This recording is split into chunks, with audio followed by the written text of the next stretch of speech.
Queria agradecer ao pastor Eliésio pelo convite. É uma alegria estar aqui com os irmãos. Nós estivemos em outro aniversário aqui participando, nos ouvindo, cultuando com os irmãos. É uma alegria poder estar aqui e poder compartilhar a palavra de Deus. Amém? Efésios capítulo 4, versículos 13 e 14.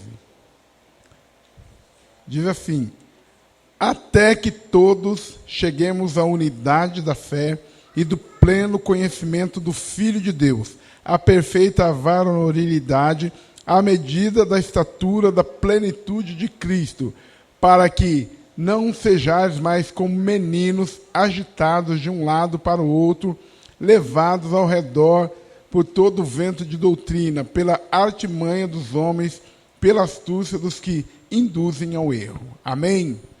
Oremos ao Senhor mais uma vez. Damos ações de graças e agradecemos, ó Deus, por essa maravilhosa festa de aniversário desta igreja. Ó Deus, pelas realizações do Senhor neste lugar. Ó Deus, que eu possa continuar com o teu povo, abençoando, fortalecendo, amadurecendo na fé, para que o teu nome seja glorificado através dos teus filhos. Pois nós te oramos e celebramos com os teus servos essa data tão importante para essa igreja. Porque te oramos em nome de Jesus. Amém e amém. Podemos assentar. O tema desse aniversário é chamados à maturidade, né? Vamos falar juntos aqui o tema? Chamados à maturidade. Amém. O texto de Coríntios ali é aquele que diz: quando eu era menino, falava como menino, pensava como menino, agia como menino, mas quando me tornei adulto, acabei com as coisas de menino. Eu trouxe o texto de Hebreus para nós meditarmos nele, falando sobre a questão da maturidade do cristão, como um desdobramento do texto ali apresentado. Ele vai fazer exatamente referência a essa questão de deixar de ser menino, né? De ser criança. A maturidade do cristão é um desafio a amadurecer no século XXI. É um desafio muito grande. E, na verdade, em todos os sentidos da vida, né? É um século de desmonte e desconstrução de uma sociedade, da cultura, do homem, da mulher, da igreja e de todas as relações. De maneira que na sociedade não é raro a igreja são encorajados a se manterem infantilizados, meninos nas relações e crianças na fé. Embora assim possa parecer difícil, tenebroso, é porém nesse ambiente que nós precisamos de fato amadurecer. São nos ambientes, na verdade, é nas trevas que a luz vai fazer a diferença, né? Nas trevas não faz diferença nenhuma, a treva vai fazer diferença na luz. Então, nesse ambiente totalmente infantilizado, desmontado, né, desconstruído, nós precisamos amadurecer. Nós precisamos mostrar maturidade cristã, maturidade humana em todas as nossas relações, para que possamos revelar Cristo. E outra, a pessoa, a igreja que for maduro neste século, ele, na verdade, vai fazer a diferença na sociedade. Eu queria pensar, então, com vocês, maturidade do cristão. Maturidade versus imaturidade. No texto que nós vemos, o Paulo está partindo, acho que está dando um agudinho aqui, porque minha voz já é fina, né? Se quiser só diminuir para não incomodar os irmãos. O Paulo está partindo aqui da ideia de que a igreja ela vai lidar com gente nos vários estágios da fé. O recém-convertido, o maduro, o imaturo. É verdade que em toda a igreja e em todo o tempo, existem aquelas pessoas que precisam de uma proteção maior nessa jornada de fé, nessa caminhada com Cristo. Então, existem os que procedem como meninos, como crianças, dominados pelos desejos das novidades. Estão sempre à mercê da última moda da religião, sofrem a influência da última pessoa com quem falaram, ouviram ou assistiram no YouTube. Então, exibe uma incapacidade infantil para concentrar-se no que é essencial da fé cristã. Paulo, um plantador de igreja, também um doutrinador da igreja de Cristo, o apóstolo que mais doutrinou a igreja de Cristo, tanto aquela daquela época como serve para nós em todos os tempos. Ele sempre teve em mente e trabalhou para aquilo que o Evangelho apresenta para todo aquele nascido de novo, para o discípulo de Jesus. A maturidade, os ensinos da sua carta, a ideia do que ele ensinava, tudo apontava para que o cristão devia experimentar Cristo e manifestar a sua glória através da sua vida. Isso vai se dar sempre através da maturidade. Então, o Paulo lidou com igrejas como a de Coríntio, igreja que ele fundou, e dizem às vezes que a igreja é a cara do seu pastor, né? Então fica olhando para a cara do coitado do Paulo. Então nem sempre isso é verdade, né? Então é uma igreja como a de Coríntio, que foi fundada por ele, ela possui os 9 dons carismáticos, mas ela sofria da síndrome da vida adulta, que é medo de virar gente grande, medo de ser adulto, porque eles viviam uma infantilidade, né? Uma imaturidade na fé e uma criança nas relações. Eles tinham lá o seu influencer preferido, se fosse eu chamaria de digital influencer, mas eles tinham o influencer preferido deles. Eles tinham o Paulo, uns tinham o Paulo, outros tinham o Pedro, outros tinham o apóstolo, e outros tinham até Cristo como o seu influencer, que eles seguiam, né? Eu sigo esse aqui, é o meu influenciador, né? Eu só faço o que ele faz, só faço o que ele manda, né? Eles levavam irmãos à justiça, fazia sociedade com gente ímpia, e tinha até aquele que se deitava com a madrasta. A igreja achava aquilo a coisa mais normal. Qual é o nome disso? É imaturidade.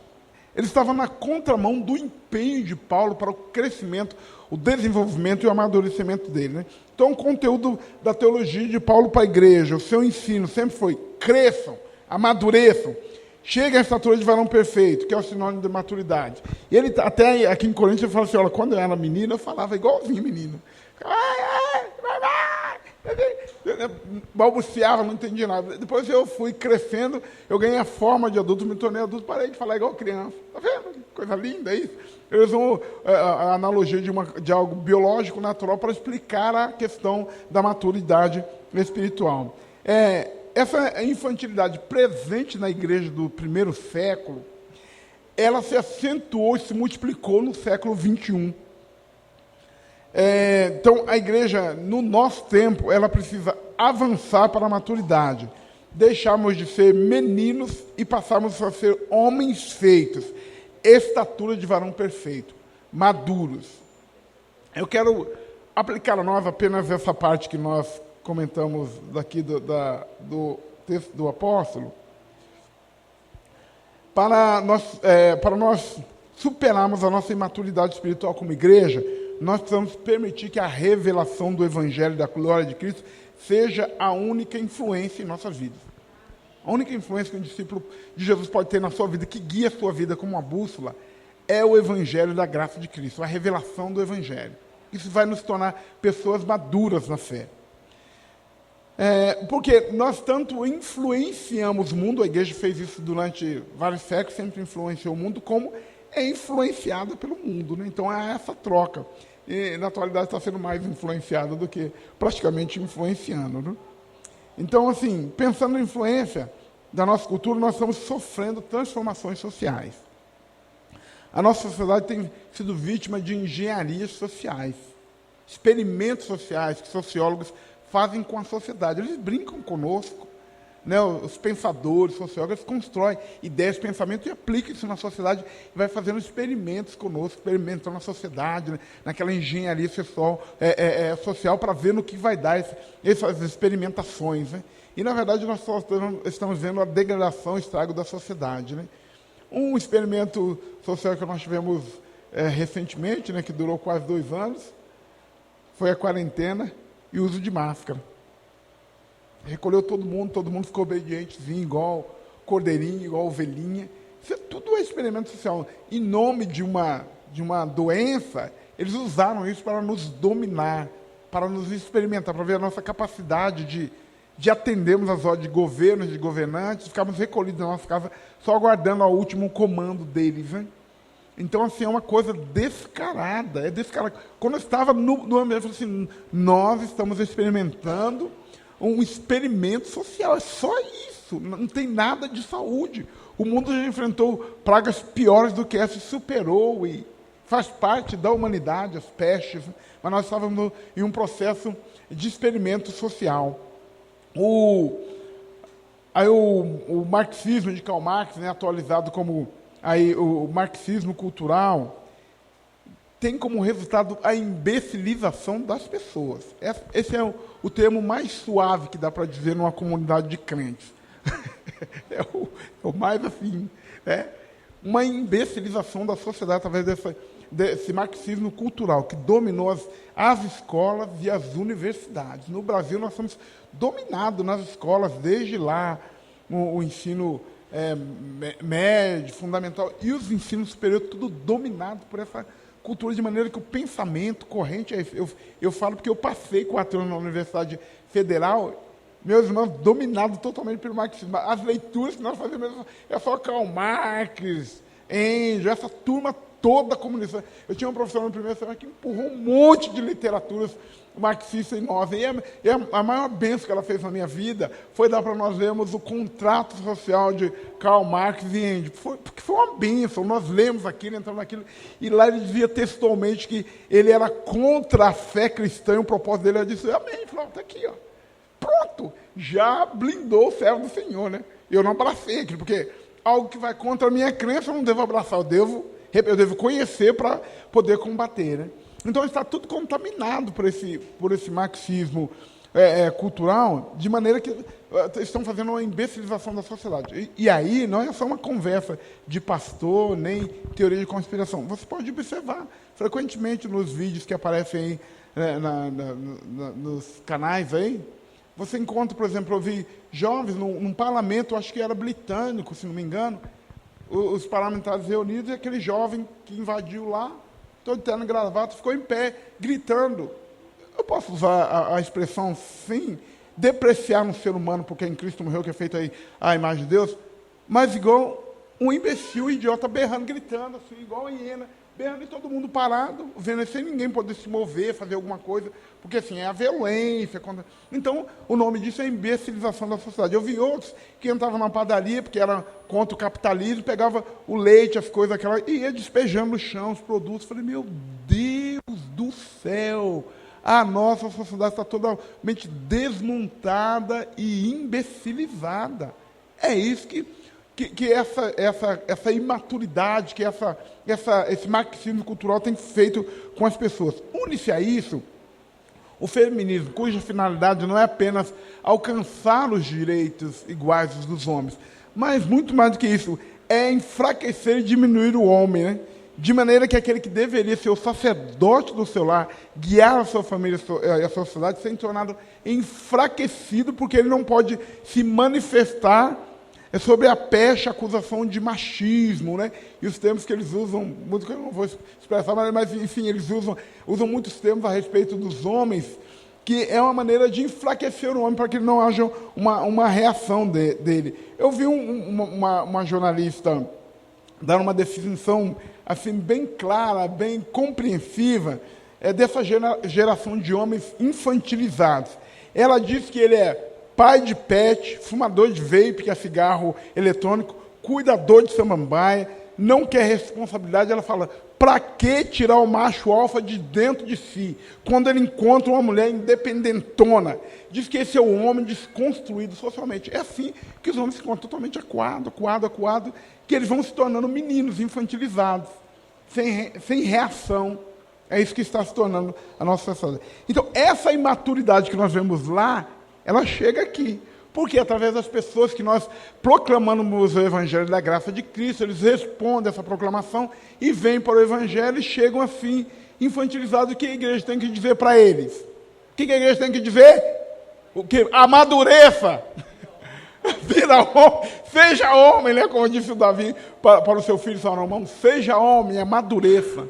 Então nós vamos viver isso. É isso que a igreja contemporânea vive. Ela vai, porque senão o evangelho vai morrer em nós. Nós vamos alcançar as pessoas que estão sendo infantilizadas pela sociedade. Elas vão conhecer o evangelho, nós vamos ensiná-las em Cristo a serem maduras.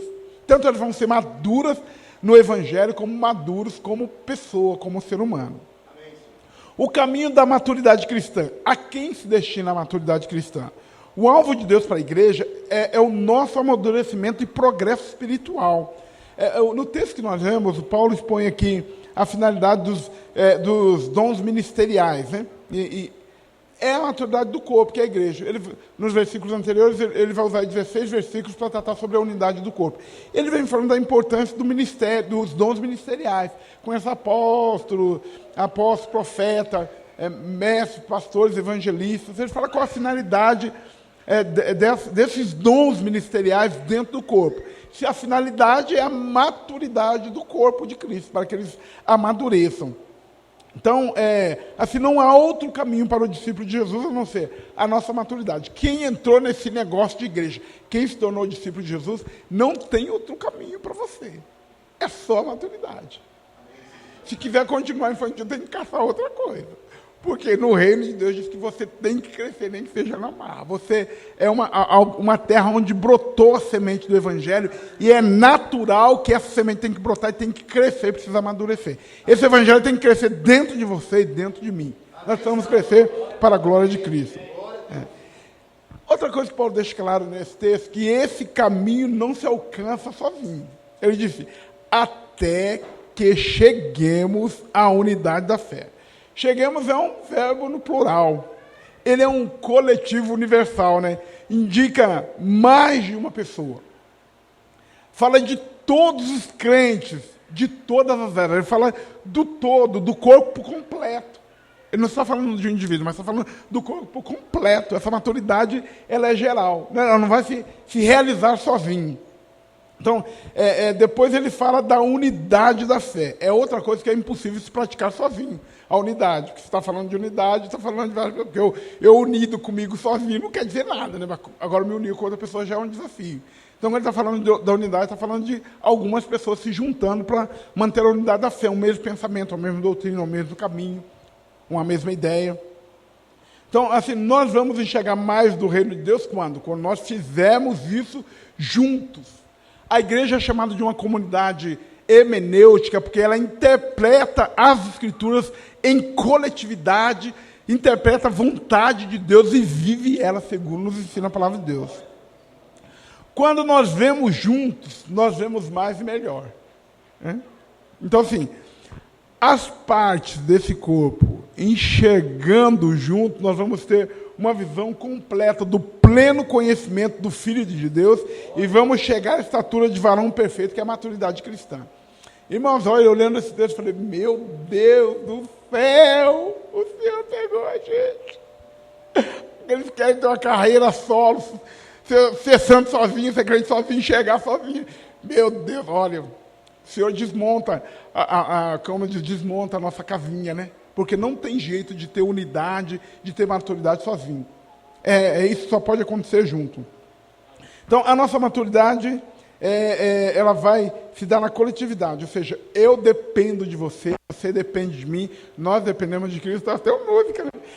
Eu preciso de você, você precisa de mim. Nós precisamos de Cristo até o fim. Né?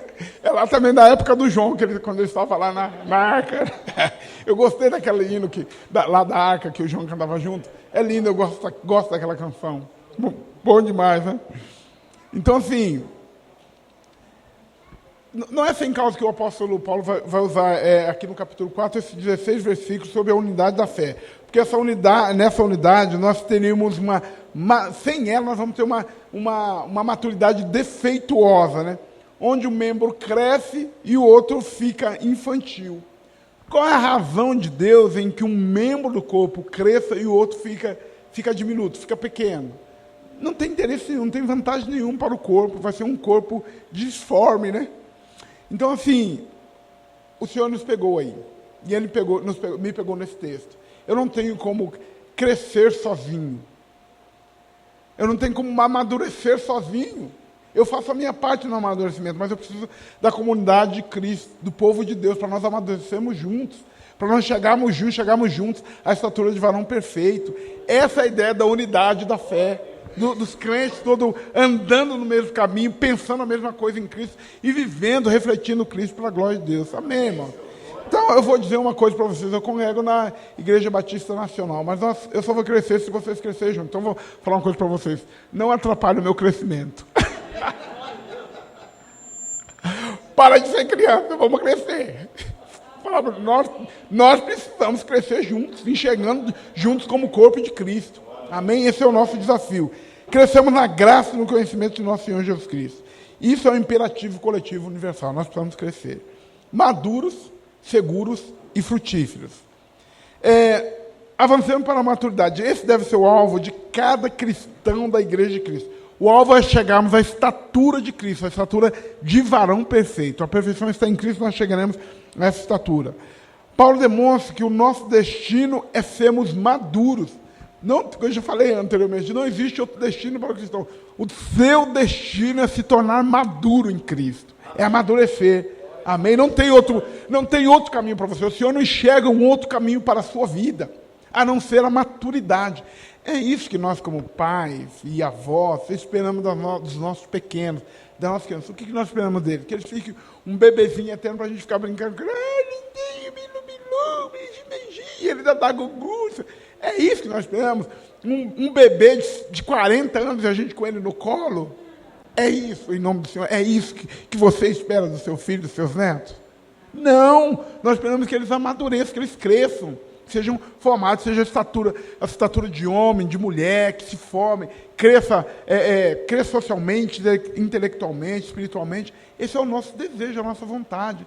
Então Deus olha para nós, nascidos de novo, discípulos de Jesus, e espera de nós só uma coisa. Ele está lá do outro lado, só esperando o crescimento, ajudando, inclusive, porque Ele está alimentando através do seu Espírito, e com a sua palavra está nos alimentando para ver em nós o crescimento, o amadurecimento. Ele não espera outra coisa de você e de mim. Amém?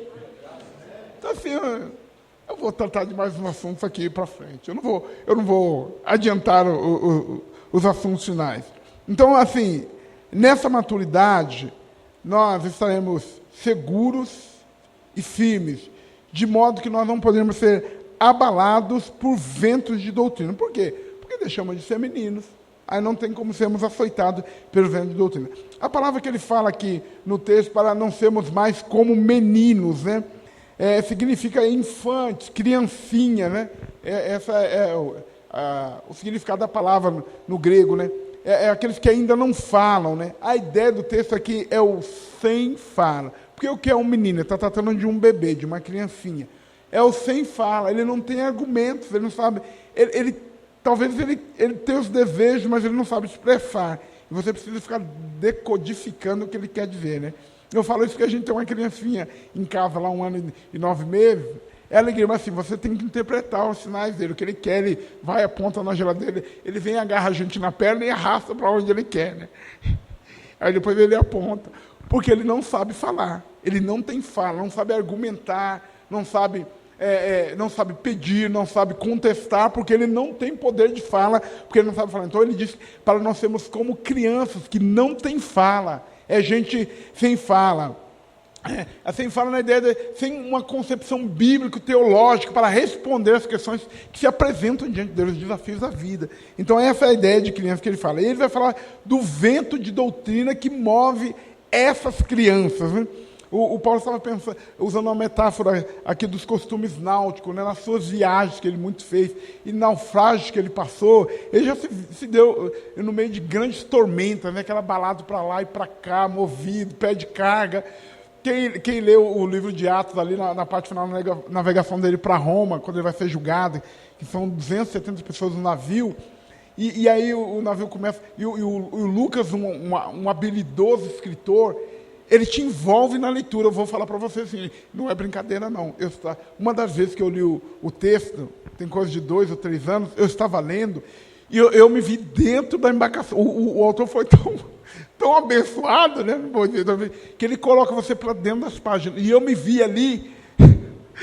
Falei, será que dá para parar de balançar esse navio para continuar a leitura? É muito bom o jeito que ele constrói o texto. O Paulo estava ali, com Lucas, com aquelas 270 pessoas, e o navio sendo açoitado pelos ventos, jogado para lá e para cá, jogando carga fora e tal, e quase batendo em rocha. Ele está usando essa metáfora para descrever o que é uma pessoa levada por vento de doutrina. Ele está açoitado pelo vento, para lá e para cá, sem rumo, à deriva, sujeito a naufragar. Ele diz que é assim que fica uma pessoa que é levada por vento de doutrina. Os cristãos que não têm firmeza na fé, que não têm maturidade cristã, eles se sentem agitados pelos pensamentos contrários à fé. Ele encontra oposições, falsas doutrinas, são açoitados por falsos ensinos, como um barco no meio de uma tormenta. o gnosticismo operava nesse tempo que o apóstolo Paulo escreveu, e de tantas heresias que o gnosticismo apresentava, era a heresia a respeito da pessoa de Cristo, né, que ele ele negava a encarnação de Cristo, né, dizia que ele era um aeon, né, que é uma daquelas altas criaturas de Deus, seres angelicais. Ele nem era o maior, era só um dos tais, né? Então ele desmontava essa humanidade de Cristo, não colocava ele como o redentor. E era uma doutrina que estava avançando ali no meio da igreja, uma mistura de filosofia grega, com coisa judaica, com mistura de crença cristã, e entrando dentro da igreja, assolando a igreja. Então, assim, eram ensinos falsos, que pegava os meninos na fé, recém-nascidos, e balançava eles para lá e para cá. Eles ficavam balançando na fé, duvidosos daqueles que estavam ouvindo, que estavam aprendendo, porque não tinham se tornado maduros, não tinham amadurecido ainda, né? Então ele diz que é pela artimanha dos homens, ou seja, dos falsos mestres, que são habilidosos na arte de enganar e de serem também enganados, né? Diz que eles induziam ao erro. Aí a palavra diz que andar perambulando é ilusão, engano. Essa que é a ideia aí de induzir ao erro, né? Então os falsos mestres faziam isso antes, os falsos mestres fazem isso hoje.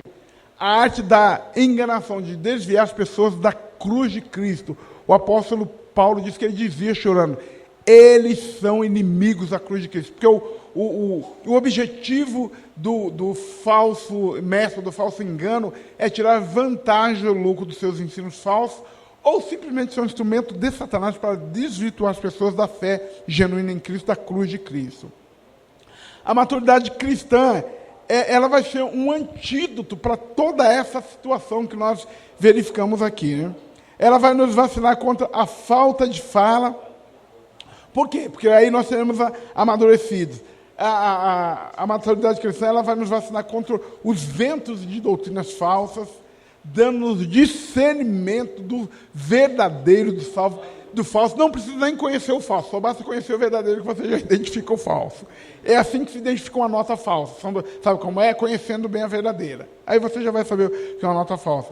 Ela nos vacina contra os falsos mestres que usam artimanhas malignas para nos ensinar. E, acima de tudo, a maturidade cristã nos faz crescer, nos faz enxergar a unidade e nos faz refletir a imagem de Cristo, nos faz testemunhas do Evangelho. Em resumo, nós nos tornamos maduros, seguros e frutíferos. Impedimentos à maturidade. Quem não nasceu de novo não pode ser maduro. Ele não está na lista de pessoas que amadurecem, que crescem. E às vezes a pessoa lida com pessoas assim no rebanho, na comunidade. Essa pessoa não cresce, não muda. Possivelmente porque não nasceu de novo. Então é preciso experimentar o novo nascimento para que ele possa ter um crescimento. As crianças que vão ter um desenvolvimento são aquelas que saíram do útero da mãe, porque elas têm um limite ali dentro de crescimento, né? Que vai até os 9 meses. Às vezes vai nascer com 2 quilos e pouco, 3 quilos alguma coisa, 50 centímetros, 51 centímetros, mas ela tem um limite, ela não pode crescer mais ali dentro. Então ela só vai ter o crescimento quando ela romper, quando ela sair da bolsa e vier para a vida, aí ela vai começar a crescer no desenvolvimento. Se ela não tiver o desenvolvimento, vai ter que levar no médico, porque vai estar sofrendo de nanismo, às vezes falta de alimentação, ou algum nutriente que falta para o crescimento dela. Então, primeiro preciso nascer para que depois possa crescer. Outro impedimento, falta de disposição para alcançar a vida adulta na fé. O desejo do leitinho infantil. O apóstolo Paulo, o escritor dos Hebreus, diz que, olha, vocês já deviam ser mestres, mas vocês estão sendo alimentados com leitinho. Então, assim, já era para ter crescido, mas está ali, no leitinho ainda. Dada Gugu, é uma visitinha para mim. Aí ninguém me enxerga, ninguém me elogia, ninguém me vê. Aí fica ali chorando, e cansando. Beleza. Meu querido, se tu der uma mamadeira direito para um velho de 40 anos, pelo amor de Deus, os dois merecem na cara. Pelo amor de Deus, não tem como dar leite para gente velho. Quem cresceu tem que comer comida sólida, meus irmãos. Amém? Amém? Amém? Não atrapalhe o meu amadurecimento, porque eu dependo do seu. Vou crescer. Pedala, cristão. Nós precisamos, não tem como dar leitinho para gente grande. Nós precisamos amadurecer na fé que é em Cristo Jesus. A outra coisa é a preguiça intelectual, a falta de disposição para ler e pensar as Escrituras. Ah, olha, pastor, eu não estou lendo nem outdoor para economizar neurônios. Em nome do Senhor Jesus. Eu vou falar porque a gente já se sente da família, tá? Pode ficar bravo que não tem problema. Toma vergonha na cara e vai ler, tá? Que negócio é esse que não está lendo outdoor? Vou falar uma coisa para vocês, vou revelar um segredo para quem não sabe. Aqui dentro desse nossa cabeça, que tem o cérebro, e aqui o Senhor colocou 64 milhões de neurônios. Sabe para que ele colocou aí? Para que você acha? É para usar, meu querido. Não está enfeitando ali aquela coisa. É para usar, você tem que ativar esses neurônios através da leitura, através do pensamento. Tem que ler, tem que pensar, tem que tentar compreender as coisas. Eu acho que é Isaac Newton, se não me engano, ele disse assim, eu me recuso a crer que um Deus que nos capacitou de tal capacidade intelectual, queira que nós, se recuse que nós usemos essa capacidade que ele nos deu. Eu não acredito que ele vai te capacitar com essa capacidade extraordinária que tem o pensamento e a mente humana, e vai dizer, não, eu coloquei aí, não é para usar, é só para enfeitar na cabeça. Eu não acredito. Ele falou, eu me recuso a crer nisso. Não é como aquele senhor de uma religião tradicional deu uma Bíblia para minha sogra, eu li escrito na Bíblia. E lamento por não ter recolhido aquela Bíblia para mim. Ela morava aqui em Vilhena, morou muito tempo, foi dona de farmácia, bem fiel lá. Ele deu a Bíblia e fez o dedicatório. Estou doando essa Bíblia como uma lembrança para a senhora. Não é para ler, é só uma lembrança. Assinado, Padre Ângelo Spadari. Estava escrito lá, eu falei, meu Deus, por que eu não carreguei? Tirei foto, falei assim, ó, foi ele que escreveu. Deus não doou um cérebro com 64 bilhões de neurônios, para que você possa simplesmente descartar, não quero usar, não quero ler, não quero pensar. Para de preguiça intelectual. Vai ler pelo menos a Bíblia. Eu tenho falei na igreja para os nossos irmãos, desculpa, mas eu vou encorajar as pessoas a lerem, a estudarem, ir para a escola. Não deixe as pessoas matarem o seu sonho de ler, de crescer. Fiquei admirado com uma senhorinha de 78 anos, que começou a fazer uma faculdade e terminou. Eu falei, meu Deus do céu, eu queria me aposentar com 60, e hoje eu já levei um tapa na cara. Eu falei, meu Deus, tem misericórdia do teu céu. Você 78 anos, ela entrando para a faculdade e terminou a graduação. Então, é bastante gente jovem, cheia de energia. Não, é cansativo, é difícil. Vou falar uma frase que eu ouvi de um colega, quando era jovem, ele disse o seguinte, o que um homem pode, o outro também pode. Hein? O que um homem pode, o outro também pode. É um homem no sentido genérico. Pode a mulher, pode a criança, pode o jovem. O que uma pessoa pode, a outra também pode. Então, assim, o que nós precisamos fazer é vencer a preguiça intelectual. Nós temos que ler, nós temos que pensar no texto. Fazer a leitura, na leitura, na busca, no mergulho no texto, que nós vamos crescer no conhecimento da palavra. Enquanto o nosso Salvador não vem, enquanto Cristo não volta para nos buscar, nós vamos lendo, vai estudando aí. Se matricula lá no ensino fundamental que ele não terminou, se matricula no médio, depois vai lá, faz a faculdade. Hoje tem tantas facilidades para isso. Tem EAD, tem presencial, tem semipresencial. Olha, a gente só não estuda se tiver esse probleminha aqui da preguiça intelectual, né, de querer pegar tudo pronto. Se você estuda, você abre mais portas de oportunidade para a sua vida, vagas de trabalho e tal. Eu estou agora trabalhando ali temporariamente no IBGE. Eu não estou contando pessoas, estou contando as pessoas que contam as pessoas, né? Então, assim, eu entrei na função de supervisor, né? Fiz o concurso, passei. Se eu não tivesse estudado, talvez não tivesse tido essas oportunidades. Então, as pessoas têm que... O que acontece com isso? Você melhora a sua vida econômica. E você, não, Deus me quer assim mesmo. Não, às vezes é acomodação. Eu não prego a questão da prosperidade do jeito que as outras pessoas falam aí. Mas eu acredito que Deus quer que você desempenhe o melhor potencial que tem dentro de você. Ele colocou um potencial muito grande dentro de você e você pode explorar isso aí. Amém? Amém? Você crê nisso? Amém? E aí eu vou dar um outro encorajamento que você não vai. Aí você vai poder rir de mim. Eu terminei o meu ensino médio, sabe onde? Como que é o nome? EJA. Não. Mas é no EJA, Educação de Jovens e Adultos. É o CEJA, né? Eu fiz o ensino médio regular, eu abandonei lá, fiz contabilidade, eu abandonei lá uma parte da altura do ensino. Aí fui lá e terminei, concluí. Quando eu concluí, aí eu fiz o seguinte, fiz a inscrição na Universidade Federal, fiz o concurso, lá, o vestibular, era vestibular ainda. Fui aprovado. Fiquei correndo doido, porque aí era no segundo semestre, correndo doido para concluir aquela matéria que faltava. Concluí, quando eu consegui pegar o meu certificado, terminava no dia seguinte a inscrição. Cheguei lá, na véspera, aí. Fui lá, estudei direitinho, 4 anos e concluí minha graduação. Então, eu encorajo você. Pode estudar pelo CEJA, pelo EJA, seja lá o que for, mas estude. Também, maravilha. E aí, o que aconteceu? É outra coisa que eu vou contar para vocês. Quando eu cheguei lá, um monte de meninos jovens, saindo do ensino médio, cabeça fresca. Eu fiquei em 6º lugar, ficaram depois de mim, uma sala de 40, né? Então, quem faz a escola é o aluno, né? Então, vai lá, se matricule e continue estudando, porque, assim, esses neurônios que estão aí na sua cabeça, na minha cabeça, é para ser usado, viu? O Senhor gostaria muito que você usasse ele, amém? Por caso contrário, eu ia desafiar você. Desculpa, eu parei aqui um pouquinho, mas é porque eu estou falando da preguiça intelectual, né? Porque isso afeta em todas as áreas. Porque o brasileiro tem isso, né? A gente não tem a cultura da leitura. Isso afeta, a gente vem desde criança sendo afetado por isso, né? Mas nós fazemos um desafio, pastor Cleus pode fazer esse desafio, pastor Eliezer pode fazer, e depois o irmão mostre para eles. Você encontrar um texto na Bíblia que diz que Deus ama a ignorância. Se você encontrar, pode parar de estudar. Você não vai encontrar um texto que diz que Deus ama a ignorância, que Ele ama a sabedoria e o conhecimento. Nós precisamos conhecer o Senhor, precisamos crescer e conhecer o Senhor. Temos que continuar, então, assim, tem que largar de preguiça. Né? Nós vamos conhecer o Senhor como? Eu vou falar o jeito que nós vamos conhecer o Senhor. Né? Outra coisa que atrapalha o desenvolvimento é esse processo migratório que tem tido nas comunidades cristãs. Né? Olha, diz uma expressão muito comum que a maioria conhece, diz que pedra que muito rola não cria limbo.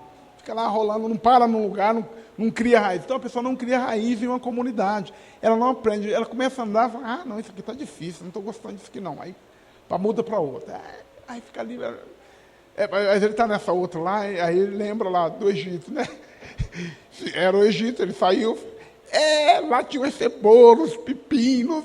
Aí começa a reclamar da nova comunidade. E fica com vergonha de voltar para o interior, porque ele já saiu. O que o infeliz faz? Ele muda para outra. Ele fica assim. Cara, ele nunca vai crescer. Ele nunca vai crescer, ele vai ficar ali, patinando.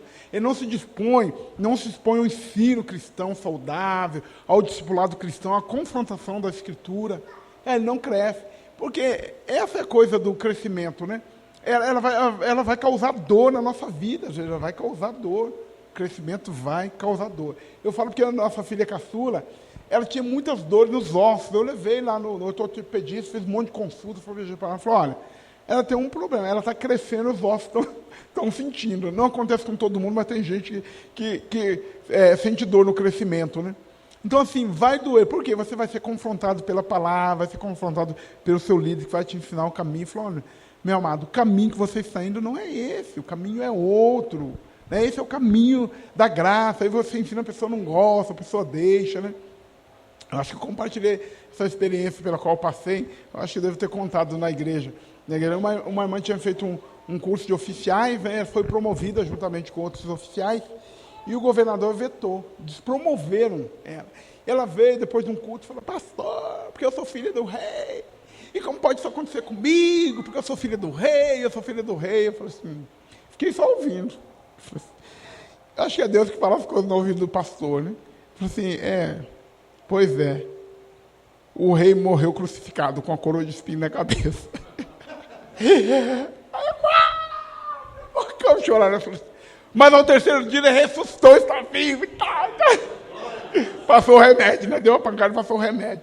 Ela testemunhou depois. E o Senhor restaurou, ela conseguiu a promoção que havia conseguido. Ela deu testemunho na igreja, agradecendo o Senhor. Eu falei assim, olha, irmãos, quando o pastor falou comigo, eu fiquei com uma raiva, fiquei com vontade de dar um soco nele. Eu falei, pois é, pastor, tem que receber insalubridade, porque ele corre tanto perigo, né? Se ele falar a verdade para o crente, ele tem que falar a verdade à distância de um braço, né? Irmão, fica aí que eu vou falar um negócio para você. Tu está errado. já prepara para, né, se precisar correr, né? Porque é assim, aí não aceita a correção, fala, foi muito duro, aí ele muda. Aí vai ficar mudando e nunca vai crescer. Como nós alcançamos a maturidade? Nascendo de novo, porque quem não é nascido não cresce, então é nascendo de novo. Conhecendo e prosseguindo em conhecer o Senhor. Ninguém para de conhecer o Senhor, até porque nós não vamos conhecer Ele nunca, né? Porque se nós conhecermos Deus plenamente, então Ele deixa de ser Deus, né?